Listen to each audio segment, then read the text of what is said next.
I think we're causing some of the problems, but, there's plenty of great retailers online that are doing a great job at running an efficient business and delivering customers a lot of value.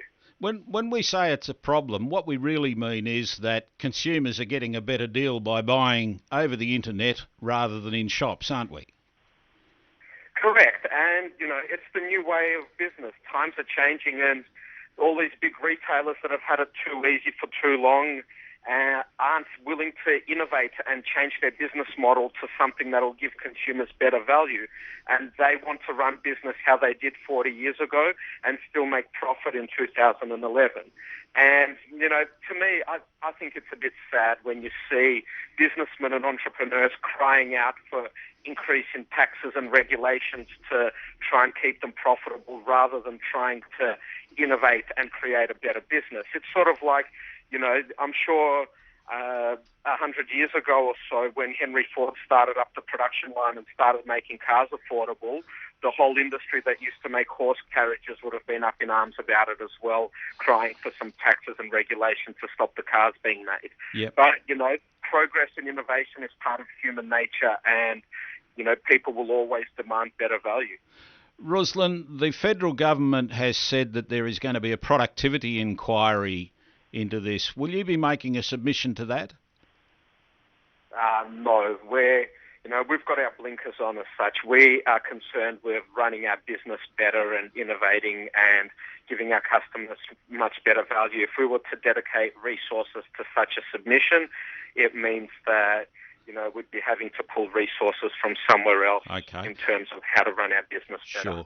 But I guess the model that you're proposing and that you've put in place is one of just simple business. You get on, you buy a product, you sell a product, you provide a service, and you don't want the government in your way, you don't want increased taxes, you're happy to pay your way, just let people buy from you. Exactly. And, every Kogan product has GST and has duty built into the price. We're an Australian business. The way that we're doing much better prices is because of our efficient business model. We've cut out all the middlemen. It's direct, and, people save money. And, the convenience they get is great as well. Someone who orders from us by 8 a.m. can get their purchase the same day. And consumers are becoming much smarter online as well. They realize that they can research any product and become an expert in it within a matter of minutes. They compare prices all over the world for that product within minutes. They know that online is where they can read accurate reviews. When you walk into some of these retail stores now, you've got the same guy that sold you a toaster trying to sell you a TV and claiming to be an expert at both of them. And people are too smart for that these days. Yeah, look, we were flooded yesterday afternoon after we spoke with Jerry Harvey. We were flooded with people telling us they've saved 75% off this, 15% off that, 20% off that, and all of them were saying they were buying in Australia from Australian companies, just shopping and buying in a different way. Exactly. It's all about cutting out the middlemen, The way that these old businesses operate, our big retailers, they've got 5 or 6 middlemen in their supply chain, and each one of those is wanting 15 or 20%. So the more of them you can cut out, the greater savings you can give to your customers. At Kogan, we've cut them all out. We're the manufacturer going direct to the consumer. The other issue that's playing up here, which they've totally ignored, which is the real issue, is that, it's not a matter of a 10% saving. If you look at a certain Canon camera, it costs $500 in Australia or $300 in America. And that's because the American distributors are getting it from Canon for much cheaper than the Australian ones. So what these big retailers should be doing is, rather than spending big bucks on this advertising campaign and this covert operation that's been going on at the moment, they should be using their commercial muscle, and they should be approaching these distributors and saying, hang on, you know what? We live in a global marketplace.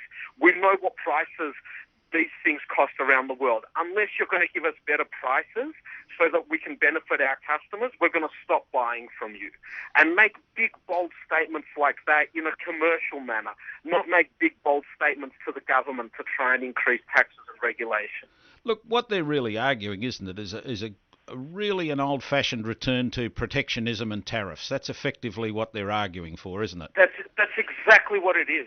I'm all about freedom and free markets. I disagree with any increase in taxes. I think that, consumers and retailers should freely transact based on who's got the better value, who's got the better business model, who's got the better reputation. These guys, the way that they're approaching it is, it's totally against my business ethics. Even something that they should be doing is don't have a whinge about trying to increase taxes. Maybe start talking about what the benefits of buying from your stores are. Maybe start saying, hey, when you buy online, sometimes you'll have to wait for 2 to 3 weeks if you bought it from overseas. From our stores, you get it straight away. Hey, if you buy this camera from America, the warranty is not valid in Australia. You've got to buy from an Australian retailer. Use your commercial muscle.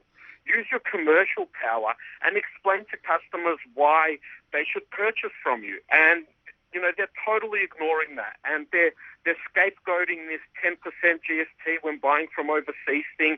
And, it's not even the real issue. People are saving more than 50% when they're buying some of these products online. So, I just don't like the way they're going about it.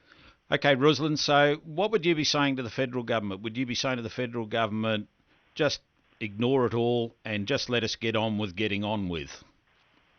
Exactly. That's exactly what I'd say. I'd say, ignore any businessman approaching you asking for extra taxes and regulations to protect them in the marketplace.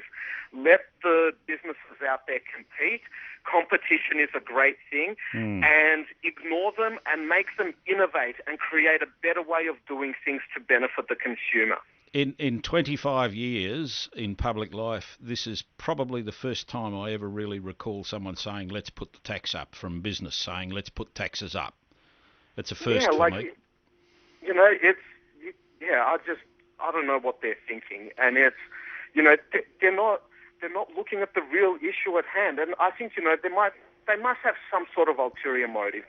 Maybe they realise they're on a failing business model and they're trying to create a bit of public unrest in order to make people hold on to their shares for a bit longer. I've got no idea what's going on, but it's weird. Since when do business people ask for extra taxes? Business people ask for competition and increased competition and free markets and, let the person with the best product and service win. Yep. All right, Ruslan, look, thanks very much. Your business model has obviously worked for you and your customers, and we would look forward to talking to you again on these matters sometime in the future. Thanks very much for your time, mate. Certainly. Thank you very much. Thank you. All the best.